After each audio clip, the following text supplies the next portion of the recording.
First time আমি ওকে warning করি, warning করার পরে আমি আবার সেই কোশ্চিন লেখাচ্ছিলাম।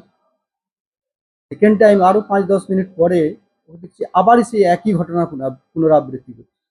আমি ওর কাছে যেই, ওর কাছে গিয়ে দেখি তোমার খাতাটা দেখি, খাতায় কিছুই লেখেনি।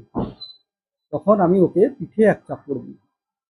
তারপরে আমি আবার যথারীতি ক্লাস কমপ্লিট করে বেরিয়ে আসি। তারপরে ঘটনাচক্রে আমি দেখলাম যে ওই ছেলেটি মনে হয় আমার নামেই এইচএম এর কাছে অবজেকশন জানাতে এসেছিল। এইচএম কি বলছেন সেসব আমার জানা নেই।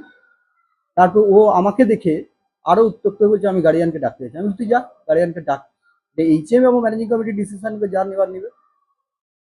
তো চলে যায়। তারপরে আবার এসে থার্ড পিরিয়ডে ম্যাথামেটিক্সের ক্লাস ছিল মৃণাল বাবুর, তার ক্লাসে ঢুকে তাকেও এরকম রং চং দেখিয়ে ব্যাগ নিয়ে বাড়ি চলে যায়। বাড়ি থেকে যখন ফিরে আসে তখন টিফিন আওয়ার হয়ে গেছে, আমি এখানেই বসেছিলাম। ছেলেটি এই জানলার কাছেই চলে এসেছে একদম। আমি বুঝতে পারিনি যে ওর কাছে এরকম আগ্নেয়াস্ত্র আছে। আমার এখানে কম্পিউটার টিচার ছিলেন, তো বলছি স্যার ওর ওর হাতে বন্দুক। তখন ওরই ক্লাসে 3-4 জন ছেলে ওকে টানা হিজড়া করে নিয়ে যাচ্ছে। আমি তখনও বুঝতে পারিনি যে ওর কাছে এরকম অস্ত্র শস্ত্র আছে।